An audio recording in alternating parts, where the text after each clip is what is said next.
16 তারিখ এই রথযাত্রা শুরু হয়ে সূচনা হয়েছিল, আর আজকে হচ্ছে উল্টো রথ, 24 তারিখ উল্টো রথ।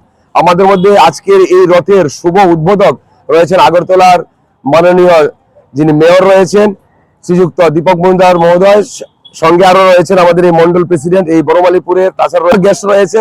তো আমাদের সনাতন সংস্কৃতি অনেক প্রাচীন কাল থেকে চলে এসেছে রথযাত্রা, আজকে তার সমাপ্তি, এবং আগরতলার পুরো শহর আমরা পরিভ্রমণ করে আবার এখানে এসে আমরা সমাপন হবে, এবং ভগবান আজকে সুন্দরাচল থেকে নীলাচলে ফিরে যাবে, অর্থাৎ মাসির বাড়ি গুন্ডিচা থেকে পুরী ধামে, অর্থাৎ বৃন্দাবন থেকে শ্রীক্ষেত্র ধামে ফিরে যাবে। সবাইকে আমরা শুভেচ্ছা দিতে চাই।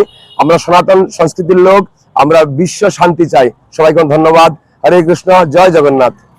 इस रथ यात्रा के पावन अवसर पर स्वर्ण कमल ज्वेलर्स लेकर आया है स्वर्ण वर्षा 1 जुलाई से 25 जुलाई तक। अपना पुराना गोल्ड उसकी प्योरिटी के हिसाब से कंप्लीट वैल्यू पर एक्सचेंज कीजिए। पाइए गोल्ड ज्वेलरी के मेकिंग चार्ज पर 30% ऑफ और डायमंड ज्वेलरी के मेकिंग चार्ज पर 100% ऑफ। हर परचेज पर अशोर्ड गिफ्ट्स भी, और सिर्फ बिल अमाउंट का 25% पे करके अपना गोल्ड रेट आज ही बुक कीजिए। तो इस रथ यात्रा खुशियों के साथ बचतों की भी हो। स्वर्ण वर्षा, स्वर्ण कमल ज्वेलर्स, विश्वास, गुणवत्ता और बेहतरीन डिजाइन का नाम। Terms and conditions